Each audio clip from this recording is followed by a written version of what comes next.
여러분 안녕하십니까. 격변의 시대가 지나고 있습니다. 1월 15일 밤 이 방송을 녹화하고 있습니다. 오늘 아침에도 뜨기 전에 모두가 예상한 대로 공수처와 경찰이 움직였습니다. 공수처는 새벽 한남동 대통령 관저에 도착을 한 다음에 천여 명 경찰을 동원해 버스로 가로막았던 대통령 관저 1차 저지선, 2차 저지선을 아주 쉽사리 돌파했습니다. 공수처와 경찰은 오전 5시 10분쯤에 관저 앞에서 윤 대통령 변호인단에게 체포 수색영장을 제시했습니다. 그 체포영장 시한이 20일까지 되어 있었죠. 대통령 경호처는 지난 3일 1차 체포영장 집행 때와는 달리 오늘은 영장 집행을 적극적으로 저지하지 않았습니다. 경찰은 사다리를 놓고 버스를 넘어서서 그 사다리를 들고 아주 태연하게 몰려갔죠. 아무도 저항하지 않았습니다. 그리고 10시 33분에 윤 대통령을 체포했고 과천 청사로 압송했습니다. 윤 대통령은 들어가는 것이 마음 편하다 이런 얘기를 했다고 하더군요. 국민의힘 국회의원들과 면담을 마치고 10시 33분에 체포가 됐습니다. 물론 손에 수갑도 차지 않고 포승줄에 묶이지도 않았습니다. 대통령 경호실이 차량을 이용했습니다. 경호처의 경호를 받는 외관을 취했지만 그런데 그건 명백한 압송이었습니다. 공수처가 15일 윤 대통령 체포영장 집행에 착수한 지 약 5시간 20분 만입니다. 형식은 이렇습니다. 공수처와 경찰 등으로 이루어진 공조수사본부는 이날 오전 10시 33분 윤 대통령에 대한 체포영장을 집행했다. 그런다고 이 내란죄 수사권이 없는 공수처에 수사권이 생기는 것입니까? 묻고 싶습니다. 오동훈 공수시장부터 대답을 해보십시오. 내란죄 수사권이 생기는 겁니까? 어떻든 윤 대통령은 오늘 관저를 떠나기 전에 끝까지 싸우겠다라고 밝혔습니다. 이로써 공수처의 체포영장 발부와 집행 문제는 이제 일단락이 됐습니다. 그래서 제가 다시 묻겠습니다. 공수처는 왜 처음부터 자신들에게 내란죄 수사권이 없는데도 윤석열 신병 확보전에 나선다고 이 사태에 뛰어들었을까요? 경찰과 검찰 공수처는 12월 5일경부터 누가 먼저 윤 대통령 신병을 확보하느냐, 신병 확보 경쟁에 뛰어들었습니다. 공수처장 오동훈은 법사위에 불려가서 신병 확보를 반드시 하겠다 이렇게 다짐까지 했습니다. 수사권을 가진 경찰이 수사를 한 다음에 검찰에 송치를 하면 될 일인데 말입니다. 왜 수사권이 없는 공수처가 뛰어든 겁니까? 그 다음 공수처는 윤 대통령에게 세 차례 소환 통보를 했죠. 그러자 윤 대통령 측이 수사권이 없는 공수처의 소환에는 응할 수 없다 이렇게 거부를 하자 체포영장을 청구했습니다. 그런데 그 체포영장을 청구한 법원이 공수처의 관할 법원이 아닌 서부법원이었고 1차 체포영장을 발부한 판사는 놀랍게도 공수처장 오동훈과 같은 우리 법 연구회 출신 이순영 부장판사였습니다. 이걸 어떻게 봐야 합니까? 당장 언론에서도 법원 판사 쇼핑을 한 것이냐 이런 비아냥이 쏟아졌습니다. 게다가 그 첫 번째 영장은 형사소송법 110조와 111조 예외로 한다는 누가 보더라도 불법 단서까지 붙어 있었습니다. 일개 판사가 입법권을 능멸한 겁니다. 그런데도 대법원은 아직까지 여기에 대해서 이런 방구 말이 없습니다. 오히려 법원 행정처장은 그 영장은 정당하다면서 서부법원 편을 들고 있습니다. 이런 것을 우리가 뭐라고 불러야 합니까? 커넥신이라고 해야 합니까? 그렇게 할까요? 그리고 1차 영장 시한이 지나자 공수처는 2차 체포영장도 같은 서부법원에서 발부받았습니다. 여기에는 서울중앙지방법원에서 영장이 기각됐다는 루머가 아직까지 떠돌고 있습니다. 서울중앙지방법원은 사실관계를 밝힐 수 없다고만 하고 있습니다. 이 영장 역시 수사권이 없는 공수처가 내란죄 혐의로 서부법원에서 발부받은 데다가 관할 수사 어겼으니 윤 대통령 측에서는 거부할 명분이 충분했습니다. 제라도 거부를 할 수밖에 없습니다. 제가 윤 대통령 변호인이라도 당연히 거부해야 된다고 건의를 했을 겁니다. 자, 다시 묻습니다. 왜 내란죄 수사권이 없는 공수처가 현직 대통령 신병을 확보한다고 나선 것입니까? 간이 크도 이렇게 클 수가 있는 겁니까? 만약에 특정한 의도를 가지고 이런 짓을 한다면 이것이야말로 내란죄입니다. 그렇지 않습니까? 소환 조사하겠다는 내란죄의 혐의는 많은 헌법학자들이 부정하고 있습니다. 저도 12월 3일 비상계엄 선포 이후에 줄기차게 이건 내란에 해당되지 않는다 얘기를 하고 있습니다. 헌법학계의 태도인 허영 교수도 저하고 생각이 거의 같으신 것 같습니다. 많은 헌법학자들이 이건 내란죄는 아니다 이렇게 판단합니다. 우선 헌법상 비상계엄 요건에 부합하느냐 여부는 윤석열 대통령만이 판단할 수 있는 사항으로 사법심사의 대상이 되지 않는 고도의 통치행위에 속하는 일입니다. 이게 헌법학계의 다수설입니다. 게다가 윤 대통령의 행위는 내란죄 구성 요건에 해당되지 않습니다. 국토 참전은 물론 되지 않고 헌정문란 목적의 폭동이 없는 것입니다. 국회에 불과 병력 280여 명이 가서 어떤 폭력 행위도 없는 데다가 국회는 평온한 가운데 본회의를 열어 비상계엄 해제 요구를 결의했습니다.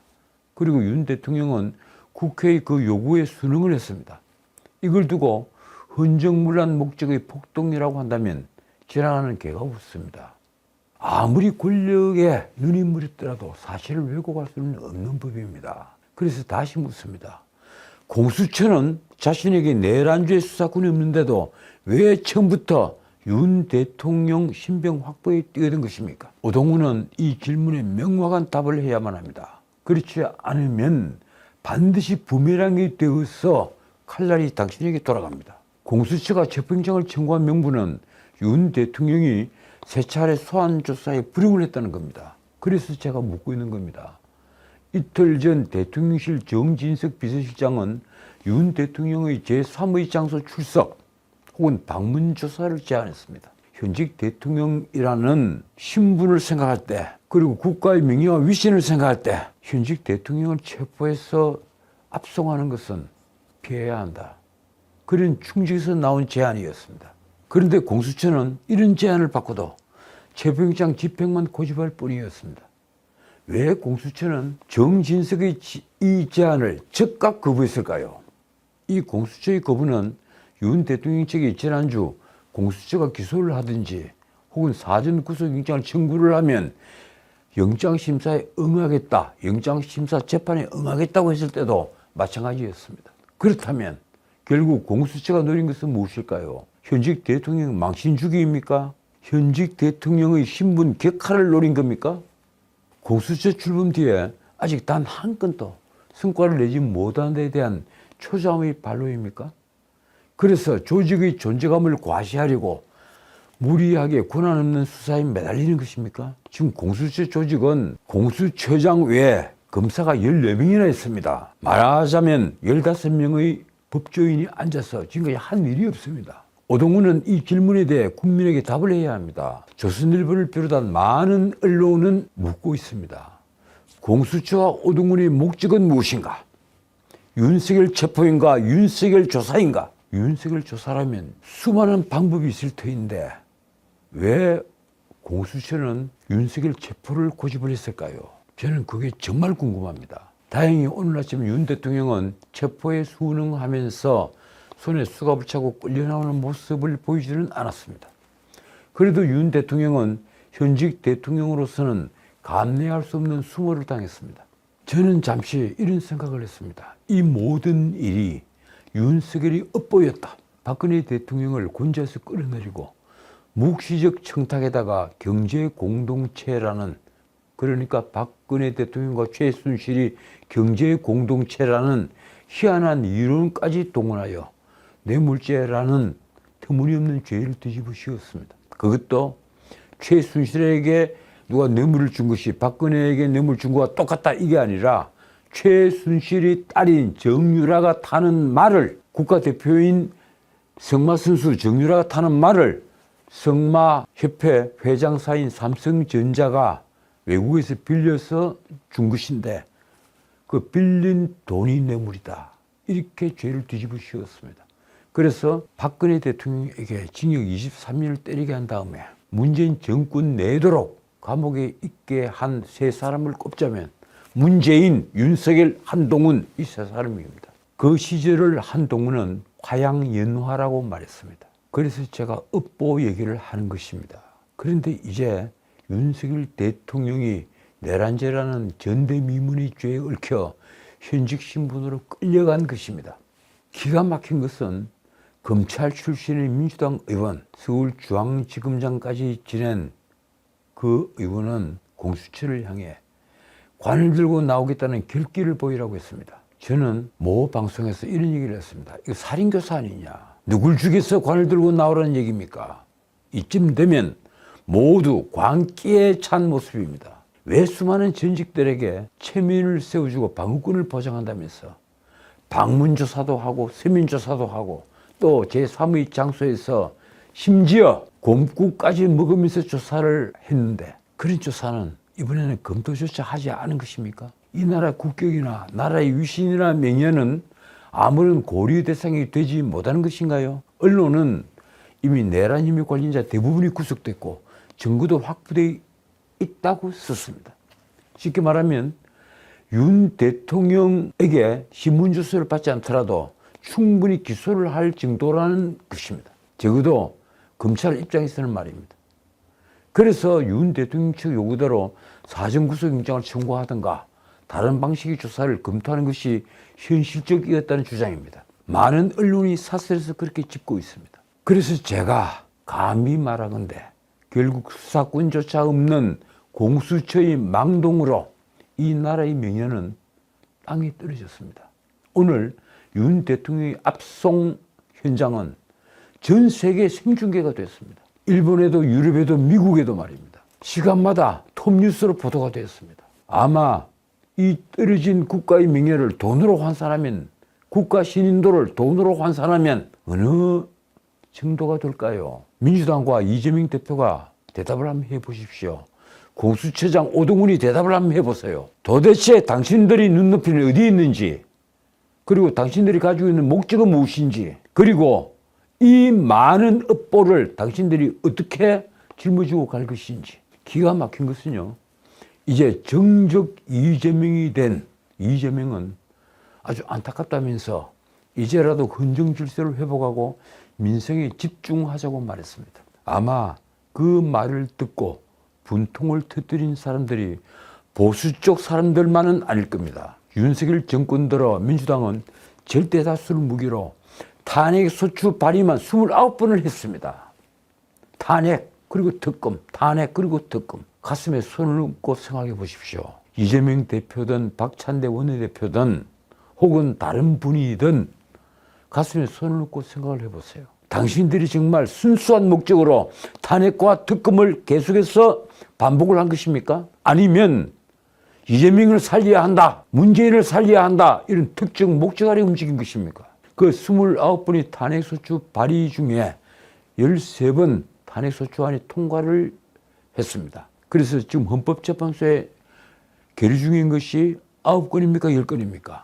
과연 이래놓고 이제라도 헌정 질서를 회복하자고 하는 것입니까? 어쨌든 민주당은 이번에야말로 내란을 종식해야 한다고 강조를 합니다. 이 말을 바꿔놓고 생각해 보십시오. 지금 또 내란 상태라는 얘기입니다. 도대체 지난 12월 3일부터 지금까지 국가가 내란 상태에 있다고 말하는 근거는 무엇인가요? 민주당은 윤석열을 탄핵소추해서 한덕수 권한대행 체제를 출범시키더니만 헌법재판관을 임명하지 않는다고 다시 한덕수 총리도 탄핵소추를 해버렸습니다. 그것도 151석 이상이면 된다는 우원식의 육군 해석 아래 말입니다. 그리고 감사원장도 서울중앙지검장도 방통위원장도 모두 탄핵소추 상태에 있습니다. 국정이 이처럼 마비 상태인데 내란 상태에 있다면서 내란을 종식시키자고 말합니다. 묻겠습니다. 이게 나라인가요? 이게 정말 나라입니까? 어떻든 공수처의 체포영장 집행 과정에서 국가기관 간의 충돌이 벌어지지 않은 것은 천만다행입니다. 다들 그 점을 걱정을 했죠. 최상목 대행도 그 점을 몇 차례나 얘기를 했습니다. 그렇지 않아도 전 세계 시시각각 상황이 타진 중이었는데 자칫 세계사에 남는 대사건이 될 뻔했습니다. 관저 내에서 경호처 직원들은 권총 외에도 소총과 기관총 그리고 저격용 총 등 중화기를 보유하고 있습니다. 아마 군에 복무를 한 대부분의 남자들은 이 기관총과 저격용 총들, 이 중화기들을 알고 있을 겁니다. 게다가 경호처 직원들은 혈기가 넘쳐나는 젊은이들입니다. 그래서 이 수사권이 없는 공수처가 체포영장을 발부받았다고 믿는 경호처 요원들이, 쉽게 말해서 공수처의 체포영장이 불법영장이라고 믿고 있는 경호처 요원들이 경찰이 무리지어서 경호처 승인 없이 관저로 진입을 할 경우에 무력을 사용해 경찰관 체포를 시도할 수 있었습니다. 경찰과 경호처가 서로 체포를 하려다가 무력 충돌로 이어질 수 있다는 우려가 나오자 경찰은 경호처가 화기를 쓸 징후가 보이면 곧바로 50m 밖으로 구태하라는 지침을 내렸다고 합니다. 솔직히 저도 이 점을 걱정을 하고 있었습니다. 가령 기관총이나 이게 소총만 하더라도 요사이 얼마나 성능이 좋습니까? 한 클립만 기억하기도 이건 세계사에 남는 대사건이 될 수가 있습니다. 만약 그런 사태가 발생을 했다면 경찰과 경호처로 대신한 공수처와 윤 대통령은 서로를 내란 세력으로 규정할 수밖에 없습니다. 말하자면 한쪽이 더 우세한 무력으로 상대를 완전히 진압을 해서 감옥에 쳐넣을 때 비로소 내란이 종식되는 것입니다. 승자가 정의를 획득하는 겁니다. 그런데 이날 유혈 사태는 피해야 한다면서 윤석열 대통령이 내 발로 걸어가겠다, 공수처로 가겠다고 해서 최악의 상황은 피했습니다. 나는 윤 대통령의 결정을 천만다행이라고 생각합니다. 결국 윤 대통령은 제 발로 경찰로 걸어갔고 압송된 끝에 경기 과천의 공수처 청사 3층에 준비된 조사실에서 지금도 조사를 받고 있습니다. 윤석열 대통령은 한남동 관저에서 문재인이 만든 과천의 공수처 청사까지 약 16km의 길을 실려가면서 무슨 생각을 했을까요? 뒤늦게 이 윤 대통령이 잡힐 메시지가 나왔습니다. 신문에 일제히 보도가 됐더군요. 윤 대통령은 그 글에서 의외로 비상계엄 선포 명분을 부정선거에서 찾았습니다. 그 부분을 요약하면 이렇습니다. 부정선거의 증거는 너무나 많다. 이를 가능하게 하는 선관위 엉터리 시스템도 다 드러났다. 특징인을 지목해서 부정선거를 처벌할 증거가 부족하다 하여 부정선거를 음모론으로 일축할 수 없다. 정상적인 법치국가라면 수사기관에 적극 수사 의뢰하고 모두 협력하여 범인을 찾아야 한다. 솔직히 부정선거 주장하는 분들이 굉장히 많죠. 그런데 수사를 의뢰를 해본들 수사가 되지 않았습니다. 대부분에서도 미적미적한 것으로 저는 알고 있습니다. 결과가 나오지 않았습니다. 윤 대통령은 선거소송에 투표한 검표에서 엄청난 가짜 투표지가 발견되었고 선관위의 전산 시스템이 해킹과 조작에 무방비하고 그리고 정상적인 국가기관 전산 시스템의 기준에 현격하게 미달하는데도 이를 시정하려는 어떠한 노력도 하지 않았다고 했습니다. 이런 주장을 하는 분들이 굉장히 많이 있었죠. 그런데 이 부정선거를 주장하는 사람들에 대해서 비판 세력도 만만치 않습니다. 왜 증거가 없는데 그런 부정선거 주장을 해서 우리 범자유주의 그룹, 보수 그룹들의 단결을 해치느냐. 턱도 아닌 얘기다.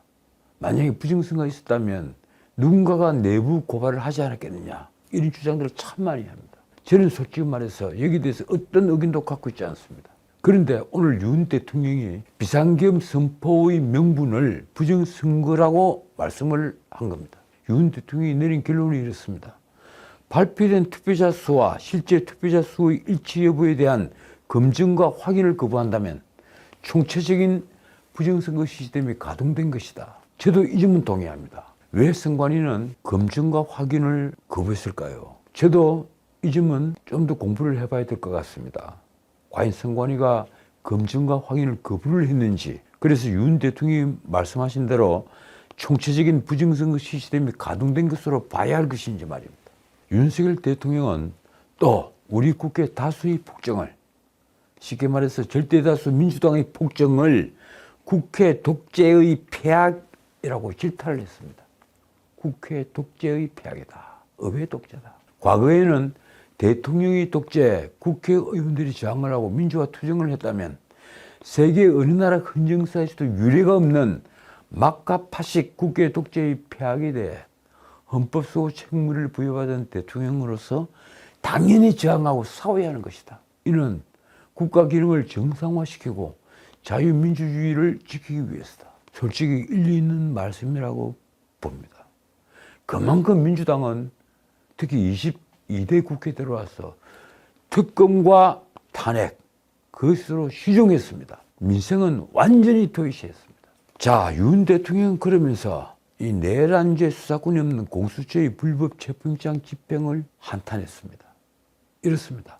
수사권 없는 기관에 체포영장이 발부되고 정상적인 관할이 아닌 법관 쇼핑에 의해서 나아가 법률에 의한 압수수색 제한을 법관이 임의로 해제를 하는 위법 무효의 영장이 발부되고 그걸 집행한다고 수천 명의 기동경찰을 동원하고 1급 군사시설 보호구역을 무단 침입하여 대통령 경호관을 영장 집행 방해로 현행범 체포하겠다고 나서는 작검의 사법 현실을 보면서 제가 26년 동안 경험한 법조계가 이런 건지 어처구니가 없다. 참 45년 넘게 이 법조계에 들어와서 법을 파먹는 제가 보기에도 정말 어처구니가 없습니다. 어떻든 이 윤 대통령이 체포 압송되자 이 한남동 관저 앞에서 집결해서 이 엄동설안에 윤석열 대통령이 kil통 보호를 외치던 친윤 시위대는 맥이 풀렸습니다. 맥이 빠졌습니다. 언론 보도를 보면 시위대 중에 많은 이들은 처음 비상계엄 선포 때는 어리둥절했지만 이제는 윤 대통령의 결단을 이해하게 됐다면서 이곳에서 죽는 난이 있더라도 후세를 위해 대통령 체포를 막겠다는 생각은 변함이 없다.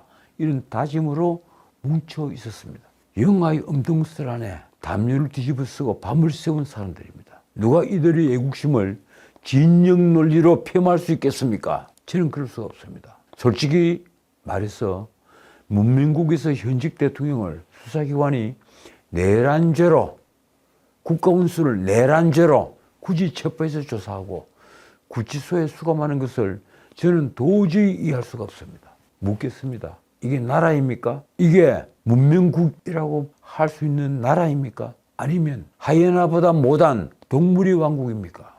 오늘은 여기까지입니다. 준비된 많은 것을 버렸습니다. 이런 방송에서 제가 말씀을 드린 분들은 무엇 하겠습니까? 한 가지만 말씀드리죠. 세상의 명사들은 정치판에서 열정되는 이 세상의 명사들은 대개 명성만큼 추악합니다. 제가 장담 드리겠습니다. 명성만큼 추악합니다. 정직하지 못한 사회일수록 그렇습니다. 정직하게 살면서 부를 축적한다거나 권력을 얻는다는 것은 무척 어렵습니다. 뒷거래를 하고 협잡에 능한 자들이 쉽게 성공하는 법입니다. 제가 한 가지만 더 말씀드리죠. 이번 사태도 나는 배신으로 이루어졌다고 믿습니다. 그래서 드린 얘기입니다. 솔직히 아침과 모략 그리고 거짓말에 능숙하지 않으면 권력의 하수인은 되기 힘듭니다. 그래서 권력자 주변에서 얼쩡거리면서 호가호위하는 자들 치고 자기가 모시던 사람의 이름을 팔아서 호가호위하는 자들 치고 배신하지 않는 자들이 없습니다. 권력자가 가장 가까운 측근으로 인해 폐가 망신하는 이유입니다. 배신자는 가장 가까운 곳에 있는 법입니다. 지금까지 전인책이었습니다.